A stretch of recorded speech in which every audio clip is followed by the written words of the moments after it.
everybody, Eric here, and welcome to the first ever episode 8 of Breakfast of Champions, a podcast dedicated to 3 things: coffee, games, and life. Now, since you're watching here on YouTube, you're probably wondering, why is there no video? Well, unfortunately, thanks to a technical glitch, I lost all of the video footage for today's show, and I am absolutely gutted over it. But in an effort to have some sort of visual element, I've recreated a scene with our photos here with some backdrops, and there will be some photos shown as we discuss topics with our guest here today. So thank you so much for watching. I hope you guys still continue to watch because there's a lot of great things that we talk about in this show today. So otherwise, I'll throw it over to our co-host, Aaron. Aaron, how are you? You know, Eric, I figured I'd wear the standard the RGR uniform. You know, I gotta since you know, I mean, you gotta support the corporate. You know. Yeah. So what shirt are you wearing? It's actually. Do you remember a Goofy movie? Do I remember Goofy movie? Hold on. Let me pull back the hair curtains, dude. Oh my goodness. It's Powerline. I do remember that. Oh my goodness, I haven't thought about that since like the late 90s, dude.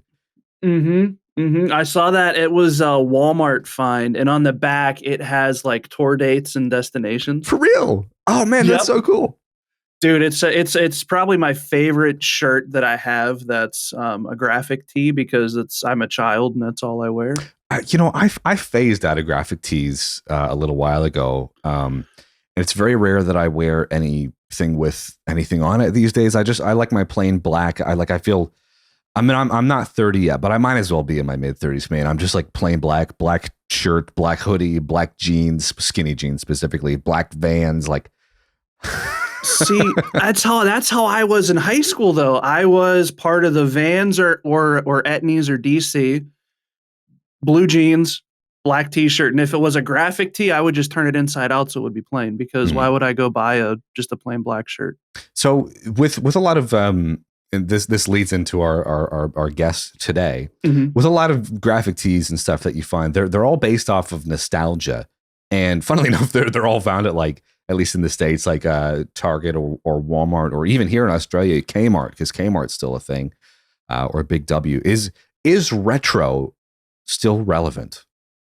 Yeah, I would definitely think. I think it's more relevant now since the pandemic hit, because you know you're in a time where people didn't know what was going on, and some were terrified. And what do you do whenever you feel uneasy or something? You play things, or you watch something, listen to something, do something that takes you back to those happy times. What a better thing than retro gaming? For sure. And I think it's our guest today that we had on. We just finished our interview with him, Sean from Did Somebody Say Retro? His page is a testament to the fact that retro is still very much relevant and thriving. And I found his page on Instagram. I don't even know at what stage. I've been following him for quite a while. He's been doing his page since 2019. So he's amassed over 115,000 Instagram followers, which is quite a massive following. And of course, we wanted to have him on the show today to chat about his journey, chat about who he is, what he does. Because I just think it's so cool, and you know, the retro didn't die, and retro gaming didn't die in the 80s and 90s. Like, if anything, I feel like it's way more popular now than ever. Wouldn't you say? Oh, absolutely. I mean, look at vinyl. Look what you have on your wall. That's making another big comeback. For sure. So it's retro stuff, man. It's here to stay. It's never going anywhere. That's good. I love that. So we had a really great interview with Sean from Did Somebody Say Retro? Please go check his page out while you're listening to this. At Did Somebody Say Retro on Instagram and Twitter. And I believe he's got a YouTube page, and he does some Twitch streaming as well. He's got a Discord. Really nice guy, really great guy. We were super happy to chat with him. If you do enjoy this episode, if you're watching on YouTube, make sure to subscribe, leave a thumbs up. If you're listening on iTunes and Spotify, please make sure to leave a rating or a couple stars there. Let us know how we're doing, or if you have any feedback. I'm so happy to have had this program today. It's currently 10 to 11 here, so it's been a late night for me and an early morning for you. But I'm glad that we were able to, across time zones, have Sean on the show. So we'll flick over to Sean from Did Somebody Say Retro?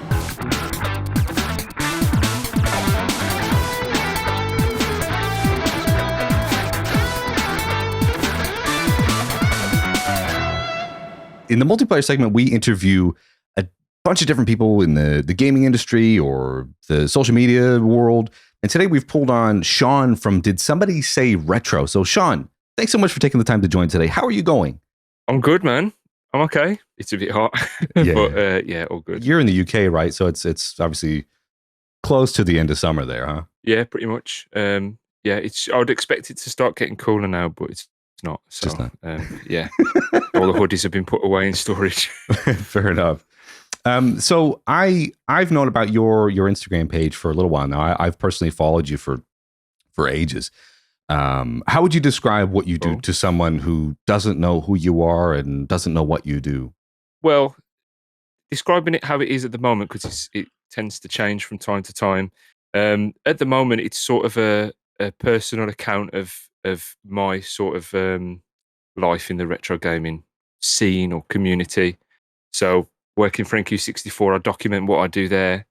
And then also, of course, the projects that I come up with, like the Wood Boy and those sorts of things, and just really displaying my collection, talking, giving people opportunities to talk to each other about certain things. So if I like to encourage conversations between people in comments if I can, and get people to make friends. So I make content that's full of nostalgia, got as much nostalgia as I possibly can into each photograph to get people talking. That's the idea. Yeah, for sure. And you've done it pretty well too. So you have over 115,000 followers. How did you build up your page, or what do you think attracts people to it? Like, what do they find special about it that keeps them coming? I mean, I built it up to 34,000 at the start of July. That was over nearly 5 years. And then if you've been following me recently, you'll notice that there's been a massive spike in followers. So it went from 34,000 to over 115 now. That was due to 2 viral videos. One was the GameCube intro, and the other one was the Philips Discoverer CRT television that I've got just there. And I think people keep coming back because it's a nice place to be. I keep everything just really. I try to keep everything really friendly. I don't push anything other than just retro gaming. It's not, there's nothing on there to argue about really. It's just, I think people keep coming back because they know that they can rely on content that's going to ping a memory in their head, and they don't know what's going to come the next day because it could be something completely different. I try not to put everything, make everything, like a solid schedule to exactly what days I'm going to post or exactly what I'm going to post. I like to just mix it up, and sometimes I just decide there and then, and I'll just post something. And I think they're keep coming back for that reason as well. They don't know what's next, and it's quite exciting. I'd hope.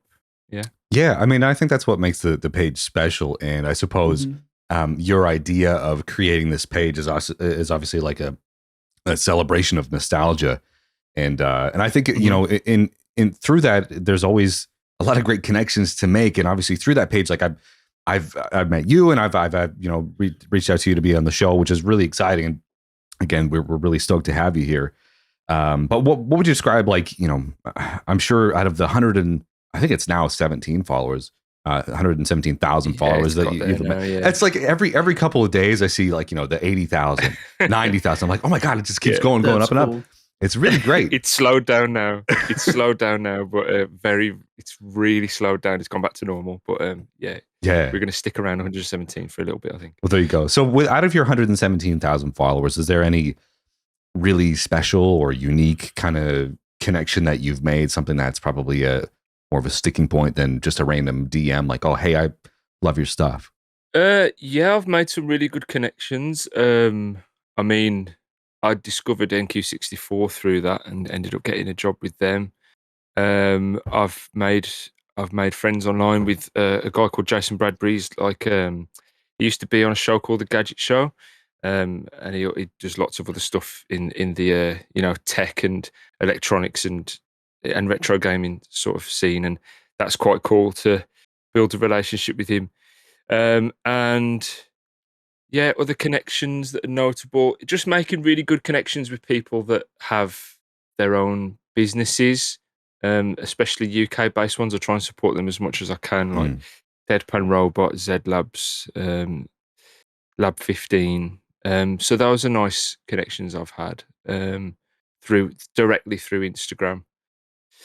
And yeah, there are quite a few others that I'd have to really think of, but because there's lots going on in my there's lots of accounts I'm thinking of, but those are the more notable ones. Yeah, I mean, I'd say Instagram as a platform.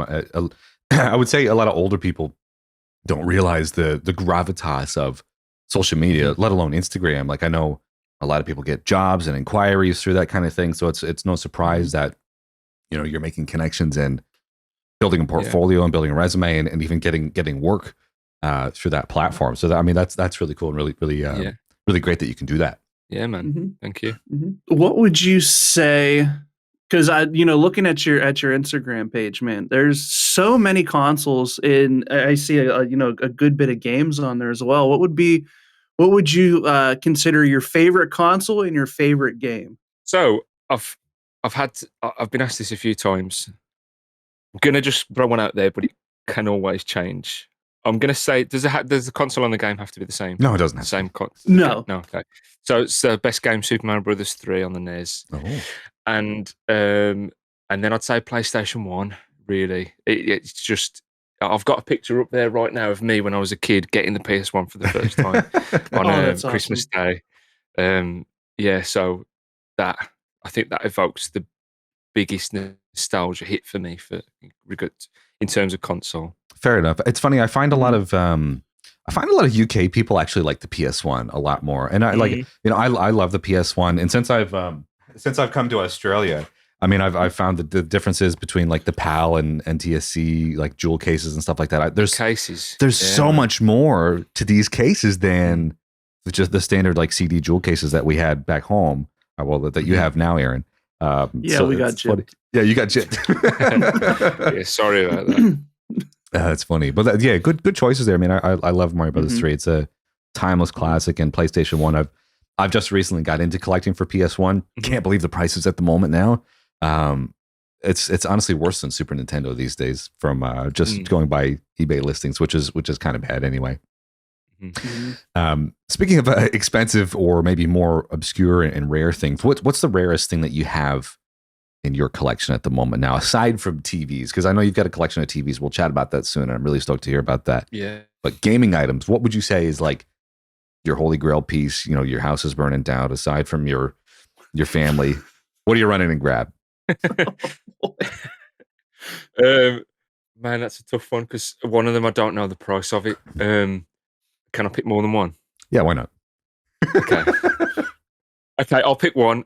Because I've got a habit of doing this where I don't just pick one if I'm asked to pick one. I'll pick Resident Evil Gaiden on the Game Boy Color. Oh, nice. I've got that boxed and it's a few £100s.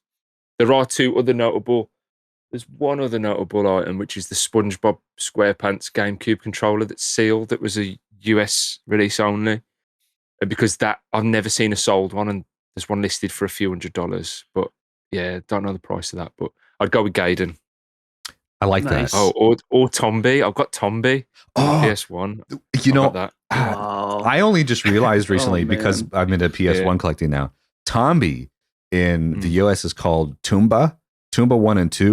Tomba, yeah. Or Tomba. I loved Tomba 2. Sorry, it could be Tomba actually. I just assumed it's Tombi. It is, because there's a couple listings on eBay right now that I was like, ooh, if only I had $400 or $500 to buy that, I would grab that. But yeah, good choices. I like it because they're more obscure. That is, yeah. So you set up a console hiring service at one point. Is that still going? Technically, because in the UK, I don't know what you call it over there. You have to have something done called pat testing. So it means that you have to get an electrician to test all the electrical components and make sure that they're safe. Okay. So I got that certificate redone a few months ago because I had a wedding that I committed to. So before COVID happened, I committed to doing a wedding. So that got pushed back 2 years. Certificate ran out. And I decided I wasn't really going to pursue doing the hiring thing anymore. But I had to get it redone because I had to, I committed to it. I wasn't going to let him down. So technically, it's still ready to go. I could do one this weekend if I wanted to.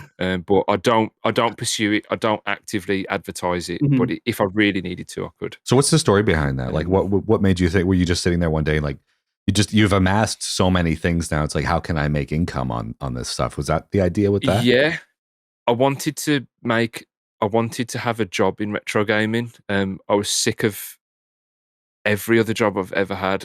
I just didn't want to do anything I've ever done anymore. I wanted to be in retro gaming. So I wanted to learn I wanted to come up with an idea of how to make money. It was quite of a niche thing to do anyway, in general, in the country. So yeah, I've always coming up with different ideas. That was the sort of stage where I was chasing a job or chasing a paycheck. So that was one of them, and it went really well. It put me on the front of two regional newspapers and got me on a regional radio station from doing that, which was quite amazing. I was chuffed at that stage. That was when it all started to sink in a little bit, where it was okay. People are interested. That was 3 years ago, I think, April 2019. So yeah, that was when I was doing that, and then because obviously COVID and everything, it just stopped it. So I don't get to do it anymore. It's a whole thing. Like I was doing 10 TVs, 10 consoles, all the pads, all my own games, and all that sort of stuff. It's a whole thing. So unfortunately, I've sort of knocked that on the head now. Now that I've got NQ64, that's my paycheck. I've gained what I was seeking. I've got a full-time job now in retro gaming, so I don't really chase earning more money anymore. If I fall into it, then great. I mean, I have got ideas. I would like to do the wood boys and make some wood boys and sell them, but that's in the really early stages again. And build your own Game Boy kits. People are constantly asking me about those, so it's there. But being a dad now, I've not got as much free time as I used to. So I hear you. Obviously, that trumps everything. So did somebody say retro means, in a way, means nothing when I've got my baby here. So so that comes first. That comes 1st, and then if I happen to find some free time in the future, and be a dad at the same time, then I'll use it to be able to sell products that are gonna, people are gonna be able to buy Wood Boy hopefully at some point. So we'll see. Yeah, and I think I mean, basically, I like the idea, and this is why I wanted to reach out to you, because the idea with having people on the show, I don't just want to have people on the show for what do you do? Cool, nice, thanks for coming on. Digital handshake. It's just like learning about the journey that you're on, and like people who watch this are like-minded. We all like games and stuff. I mean, the tagline of this particular show is coffee, games, and life, and how all those things intertwine. And I think your story in particular, like your life is now basically ran off of your Instagram page, and you wanted to get a job in retro gaming, and you've done that now. So you mentioned NQ64. So for those who don't know, what is NQ64? I mean, like I've seen a couple videos on it, and it looks like a place that I know Aaron and I we would love to go. Yeah, it's obviously a really cool place to work for. I went there. I visited there 3 years ago as a fan, and with my partner, we visited a couple of them a couple of times. And it's an arcade bar company. NQ64 stands for Northern Quarter 64, and 64 obviously being a play on N64. And yeah, Northern Quarter is an area of Manchester, the city of Manchester, where the first one was built. So that's the story behind the name. It's an arcade bar, so you go in there and it's full of arcade machines. Anything from Pac-Man to Time Crisis 3. It's got everything in there, man. House of the Dead's Outrun, Mario Kart.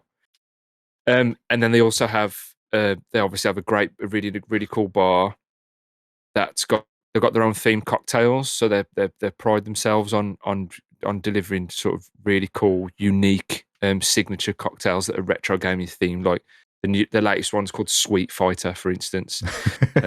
So they've got all these different ones. There's loads of cool ones. And then they have the bit that I take care of is the consoles. So in each site, they have anything from a range from anything from 4 to 9 consoles in each site. And it's gone from one site to 9. And since I started last year, it was at 3 sites then, and now we've just opened the 9th one in Newcastle. Oh my goodness. So it's growing really fast. The consoles I look after. So yeah, just in charge of either modifying them myself or getting them modified, so that the output really good. HDMI is what I seek now. All the new sites have HDMI quality, upscaling, and just get the best games I can think of in there as well, so people can have some fun. Go in there, have a drink, and listen to really cool old school hip hop music as well, which is another passion of mine is music, and one of the genres being old school hip hop. So when I walked in there for the first time, it was like walking into something I've thought of. Oh man, if I could make an arcade one day, this is exactly how. So that's awesome. I was just sold as soon as I went in there, man. So yeah, I'm really happy that I work there. That's so good. I mean, that's it really. That's what it's like. It gives you a good idea. Yeah, I think it's great. Mm-hmm. I've seen a few videos on it, and I remember we've got a friend that lives in Wales, who's been to one nearby his place. He did a video on it. I just thought it was the coolest thing. Man, it's just there are some barcades and stuff, like at least back in the States, and that I used to go to, and then there's really nothing here in Australia that I know of, at least nearby. So like I'm genuinely like really wanting to go over there and just see what that's all about. I just think it's so cool. Yeah, man. If you ever do, let me know. We'll meet up. We'll go and play some games together. Yeah, for sure. I mean, hey, look. If you ever come over to the UK and want to go to one, there'll be one by you somewhere. So let me know. I certainly will. Don't worry. Oh yeah, and it's funny you don't have any down there, Eric, because I know around here there's at least 10 within 20 minutes of where I'm at. So I could just hop in the car and end up at one. You know what I mean? So that's there's just nothing like that. There's no game resellers. Well, I mean, you've got your cash converters, and you have like CEX. CEX is in the UK, I think. Yeah. CEX is like an online store, and then you have your resellers and stuff like that, but they're all online entities. So like any bars and stuff like that, if they were existing, I mean, over the last 2 years, they've quietly just kind of gone off into the distance, which is sad. But I'm really stoked to see that. Not only is it really going well, but it's actually really thriving too, like opening like a number of locations over there. It's great. You had mentioned earlier the Wood Boy, and I've seen the thing, man. It is wild. It's so cool. And how, like, with it being like a stand-up Game Boy, how did you come to that? Like, what was the thought process behind it, and how did you end up pulling that off? Because that is sweet, dude. That is really cool. And plus, I like this question a lot because I would love to make my own arcade cabinet someday. So like, I've been waiting to ask you this. Yeah, man. Thank you. That's really kind of you to say. It's probably the thing I'm most proud of, actually, out of everything. Since I started in Somebody Say Retro. I'm not sure if you're aware, but the reason why I made it out of wood was because I'm a trained carpenter. And I did that for quite a few years. Fitting doors, skirting boards, looking at flooring and all those sorts of things. So I know my way around a saw and a chisel, sandpaper and all that sort of stuff. So I wanted to combine those skills of my newly learnt skills from working at NQ64, because one of the things I just forgot to mention is I do 1 day a week with the engineers there. So the team of guys that look after all the arcade machines and get the new ones ready for the new sites, and go to the sites and repair the ones that are there that go wrong. I do 1 day a week with those guys. So I've learnt a lot of stuff from them. A hell of a lot. So I wanted to combine those two skills, and I just couldn't. I feel there was one day where I had a moment where I realized how I could combine those two things. So Now I know how to make an arcade machine, and I know how to cut and sand and stain and finish wood well. So I combine those two things, and I also I'm a massive Game Boy fan, and I know that with this consolizer that's from Gamebox Systems, you can play on a consoleized Game Boy DMG or color, and now in advance as well that they do the Game Boy Oh, Advance. wow. But by using a Super Nintendo control pad. I asked the guys at work if they think that I could somehow wire a joystick and buttons to a Super Nintendo pad, and they said, "Yeah, of course you can." They taught me through it, and then I figured it out. So you'll be able to see right from the start the prototype stage of the Wood Boy when I was testing it for the first time. That was a great day. I really got a kick out of that and seeing things working for the first time. And just combine those skills really just to come up with something that was unique and different and something that people hadn't done before. Because people have made their own arcade machines, but they haven't made them all out of wood, completely solely out of pine. Um, and I haven't seen a Game Boy one before, and it's not emulation. It's real hardware. You're playing on an actual cartridge. So I wanted to show that it could be done. I wanted to do something and push my skills a bit and step out of my comfort zone a bit, which is something I've learned over the last few years, is just to continuously push myself. And yeah, I just did it, and it worked out really well. Did the prototype, and then just went for it and just built this finished product. I've been asked for quite a lot about doing one where you can make your own. I'd love to make that. I'd love to be able to make a kit, because of the build your own Game Boy kit I did before. I'd love to do it on a massive scale and do it with this. There's a lot of work to put into it to get it right. I'm really obsessive about things like this, and everything has to be absolutely meticulously perfect. Even when I did build your own Game Boy, I would get everything out, every single individual button for the Game Boy. If there was a little piece of plastic that was sticking out, I'd just cut it off with a craft knife. I'd make sure that every single screw is in there, each individual screw, everything. So there's a lot involved with that. There's soldering involved, and it's just a lot to take on. So eventually, I do want to do that. I'd love to be able to sell you one of those. The other thing I try to let people know is be mindful that it's quite expensive. It's not cheap. It's an expensive thing to buy because of all the materials involved. But we'll see. We'll see what happens. I'd like to do a kit like that and have somebody illustrate instructions like in an IKEA catalog or something. I'd love it. We'll see. We'll see. That's so cool, man. Honestly, like Mhm. this is why I think a lot of people are gravitated to your page and your online presence. Like I've done a handful of mods. Like, I started with the backlit Game Boy screens, and then you do your GBA mods and your shell swaps and all that stuff. And Aaron, I know you've done a fair few mods as well. So like Mhm.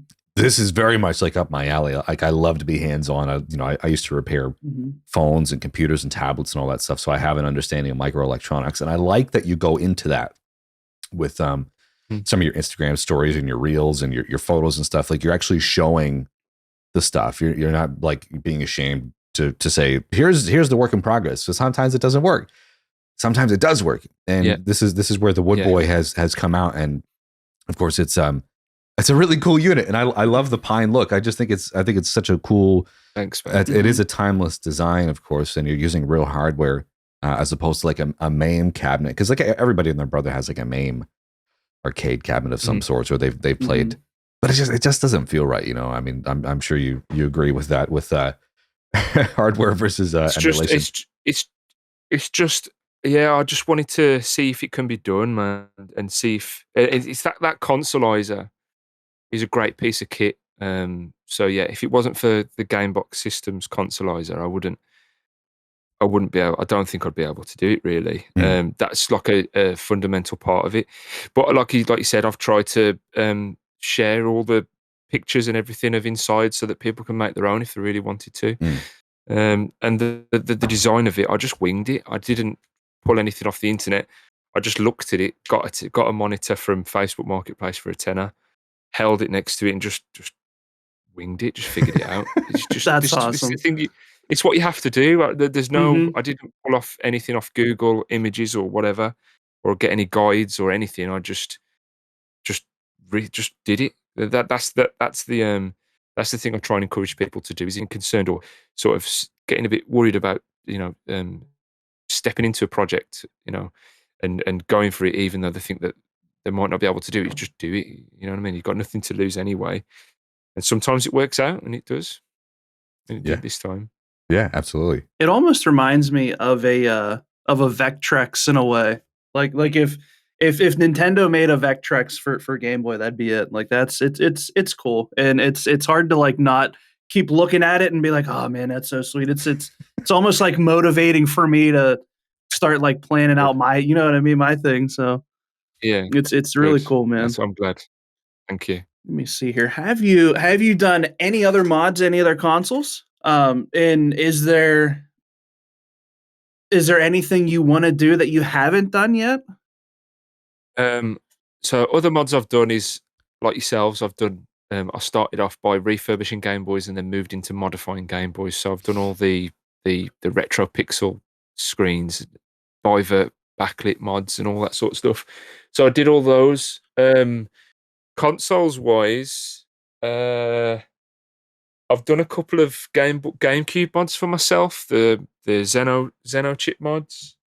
I did one for my nephews, and then I RGB modded my N64. And what else? I think I've put the odd mod reset chips here in. I've put the odd reset chips in here and there for Mega Drives.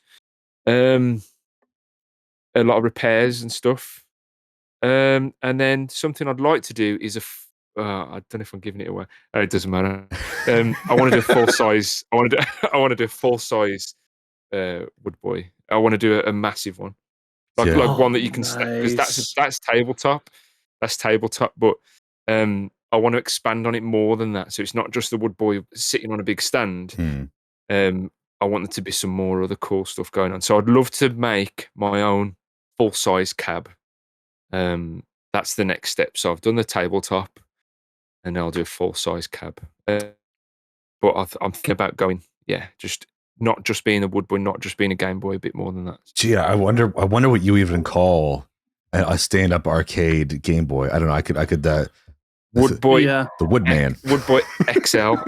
Wood Boy XL. Something like Oh that. man. So Something like that. Or Wood Boy 2. Wood Boy I don't know. 2. We'll see. Wood Boy 2 times 2. So Yeah. aside from like you doing all this stuff for yourself, has anybody actually reached out to you saying, "Hey, I like what you do. Can you do something for me?" Is it like, have you done any commission work for people, or is it just all kind of in-house and for NQ64? I've done. I mean, I get requests for Wood Boys all the time. All the time. There was a guy that's like I believe he's famous. Like an artist from New York, I think, who was saying to me, "I need it. I want to buy it. Just how much?" And I've just tell everybody, unfortunately, it's not for sale, because I don't know. It's worth more than money to me. I don't know if how anyone else would feel about that, but the first one, I'm not going to get rid of that ever. I'm not interested. Oh, for sure. But if I make more, then I'll sell them. But people do reach out. People ask to. I have done commission mods before, but nothing crazy. But yeah, I've done mods for people specifically before. Yeah, I've done some commissions. Nothing recently, because, like I said, I don't really do that much in terms of building at home for others at the minute. And I suppose since you become a dad here as well, that's taking up a lot of your time. How's that all going? Are you loving being a first-time parent? Yeah, absolutely, man. Yeah. It's everything I've ever wanted. But don't get it twisted, man. It's hard Oh, yeah. work. It's hard work. People were saying before before I was a dad, they said, be prepared for sleepless nights and being tired all the time. And it didn't come across.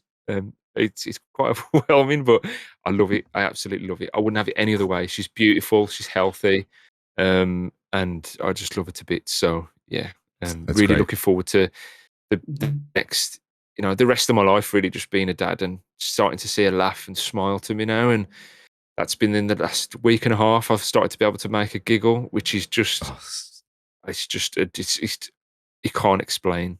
I can't explain how that feels. It's a wonderful thing. And the sad thing is that it goes so darn fast. Like we had our son 2.5 years ago, and it's just like, that was 2.5 years ago. Amazing. And now you can like say full sentences and copy the swear words that I say, which you definitely shouldn't do. Like it just goes too fast. Yeah, I bet that's crazy, man. I bet that's crazy. I know. I can't wait for that. Yeah, it's all fun and games until you hear a little tiny voice copy the things you say, and it's like, oh, maybe I should be a little bit more careful with things that I say anyway. So with becoming a parent, do you get more quality time with games in a shorter span, or not much time to game at all? Yeah, my game playing time has been reduced. I don't really play games a lot anyway, because I am a busy person, so I don't tend to get lots of chunks of time to play games. I have done in the past. The last time I committed to a game was just after I had just a small, like a routine operation, but I was off my feet for a couple of weeks. I played Fallout 4 about 10 hours a day. It was pretty good, to be fair, but my eyes were square by the end of it. I don't blame you. Great game, Mm-hmm. great game, but that was a lot of gaming time. I dip my toe in games from time to time. Whether it's I like pick up and play games now, like Rocket League, things like that, where you can just literally pick it up, play it for like 20 minutes. You don't have to commit much to it, and then just put it down. And you haven't got to worry about getting back on and hitting all these achievements. I don't have the time to do that anymore. But yeah, not a lot of gaming time anymore. But it's a good sacrifice. I'm happy to make that sacrifice. So for the reasons why I don't play is for Cora. So yeah, I'm happy for that. I'm happy with that. Yeah, I mean, you do find, like, I found now 2.5 years later, I mean, somehow I was able to finish Xenoblade 3 in 35 hours in a week and a half, just in evenings, now that the sleep schedule has gotten consistent. So if you're jonesing for it, sleep schedule should iron out at some stage. It's like a superhuman feat. But anyway, cool. Speaking of games and stuff like that, of course, with the medium of playing games is fueled by, at least for retro games, the CRT. Behind me, I've got a Sony Trinitron that I went out of my way to get. So you're a collector of CRTs, are you not? Yeah. I'm a big fan. I'm not massively knowledgeable. Okay. And I don't have a ton. I have as much as I can possibly fit in this room. I couldn't fit another one in here if I tried. That's the only reason why I haven't got any more. So yeah, I've got a photo here. So you can see you've got your Sony Trinitron, you've got all your PVMs, you've got some SciShow TCR 400. So it's really funny because that's the one. When you Google these, the photos that you've taken from your page are like the first result on Google. Are they really? They dead set. Because I googled them, because I went to load them in the overlay, and I was like, oh my god, those are his photos! Like, how cool is that? No way! I didn't know that. I'm gonna look at that later. Yeah, thank you for telling me. For real. And I think the coolest one that you have though is the Philips Discoverer. So do you want to tell us about that one? Because I just think that's so cool. So yeah, I agree. It's probably the coolest telly ever. I've got really lucky with that. So I picked it up. I went to a guy's house to spend, I don't know, let's say 20, 30 quid on some games. That was it. He lived around the corner, and he just said, before I left, he said, just hang on a sec though. I've got something upstairs that I might sell to you if you're interested. And I was like, yeah, okay, cool. So he brought that down, and I wasn't even into CRTs that much then. And as soon as I saw it, I just knew that I had to take it. I tried not to let it show on my face, but there was no way I would have paid anything he told me. Anything, take it. So yeah, it had the remote, and it also there's a cap on the side. Yeah, I've got the remote. It's here. I'll explain what what this is and why this is designed like that in a sec. But there's also on either side of the visor, there's the sort of cap and the bolt that holds it, so you can lift the visor up and then drop it back down. They're usually missing the one on the side, and they don't always have the remote. I got lucky. I got it for 60 quid, and I don't know what they're worth now. Oh my gosh! But it's in great condition. You'll notice it's an astronaut's helmet because it's called the Phillips Discoverer. Because I want to say 81. I might be wrong. It's in the 80s when the first shuttle was launched. When the space shuttle was launched by NASA. It's to celebrate that, and they did a collaboration and released a TV that's got that's in an astronaut's helmet. This is based on the boosters that are on the space shuttle. It's 2 rocket boosters, and then you just open it and that's cool. The controls and stuff in there. Yeah, man. I googled I looked on eBay. Now we know eBay is not the most reputable source because the people can go on there and just ask anything. Somebody selling the description is TV Phillips Discoverer early 1980 black and white vintage game offer for approximately 1,400 euros or $2,000 Australian, and of course with the $583 postage Australian via DHL. So there you go. I think 60 quid is a hell of a deal. Yeah. That's a lot of money, man. Yeah, it is. Imagine just like, do you want this? Yeah, I suppose so. I could sell it to you today. I could sell it to you today for 13 if you 1,300 if you want. I'd probably be on the couch for years, man. Yeah. Oh man. So you have a video where you recently picked up a Sony Trinitron and you took it apart to clean it. Are CRTs, are they tricky to be taken apart and serviced? They're not too difficult to take apart. The housing's usually just a few screws. It's just dangerous. You don't want to touch anything. The anode cap on the top, where all the voltage is, you don't want to touch that because you could theoretically die if you touch the wrong part. So you don't want to. Yeah, you can discharge it with the right tool. My friend at NK64 has got one. But yeah, as long as you're careful, you can just take it apart quite easily. But I don't recommend it to anybody unless you've got experience, because it's just not worth it at all. But it was really dusty. I picked it up from a farmer, and it was just his mom's or something. It was sitting in the farm for years. It's covered in dust. So I had to do something about it. So I thought, well, mate, why not make some content? Everything is content these days, man. Everything's content, man. Everything is just content. So now speaking of content, now I know you're on a tight time limit, so we've got one last one here for you. Cool. With your page, what are your future plans? Like, what are your big goals? I mean, I know you in one of your recent posts you said you want to focus on being more of a parent and all that stuff, and you want to incorporate your personal life into your page. Like, is that just what you want to do now, or you just want to keep supporting your family through your love of retro games? Is like everything's just going great, or any other big lofty goals? Everything's going really good. And if I'm honest, I don't have any goals because I like the excitement of not knowing what's going to happen. I've done it before where I have a plan and I have goals, and I know that I want to do this year, I want to do this in 6 months. This is in terms of, did somebody say retro, by the way, not in terms of life.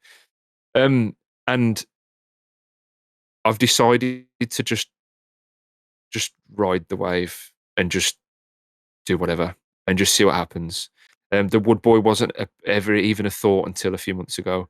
And I don't know what I'll come up with tomorrow. And it usually happens while I'm just daydreaming or driving or having a shower, and it'll suddenly just appear. An idea will just appear in my head, and I'll just work on it. So we did somebody say retro. I haven't really got any goals. I'd like to get a blue tick on there. Other than that, I haven't. Other than that, and being verified, getting the verified badge, I don't really have anything. All I want to do is continue making content, continue making a positive impact on other retro gamers. I'm not changing anybody's life, but make somebody have a nice positive thought for 5 minutes in the day and remember a game that they used to play when they were a kid that they haven't thought about for a long time. That's all I want to do, really. I don't seek to make any money off. Did somebody say at the moment? Not really. I mean, the Wood Boy thing might happen soon, but yeah, not really a big plan with it. Everything's going really well. As I said, my family comes first. My family comes before anything. Did somebody say retro is always a second thought when it comes to family? So in terms of my life, my goals, I just want to be the best dad I possibly can, and then whatever happens other than that is just a bonus. So yeah, that's my goal at the minute, is just to be the best dad I can. Just try and be the best dad in the world.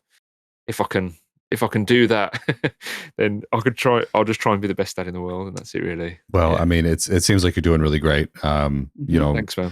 Your page is taken off, and of course, that's why I wanted to reach out to you and have you on the show today. So, don't want to keep you any longer because I know you've got like 2 minutes left before I'm sure you got to be at the door. Yeah, so, man. Sean, thank you so much for taking the time. Thank you.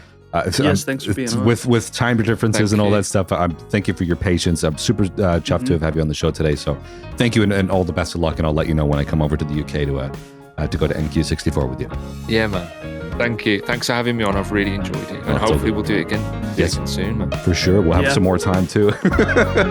Wicked.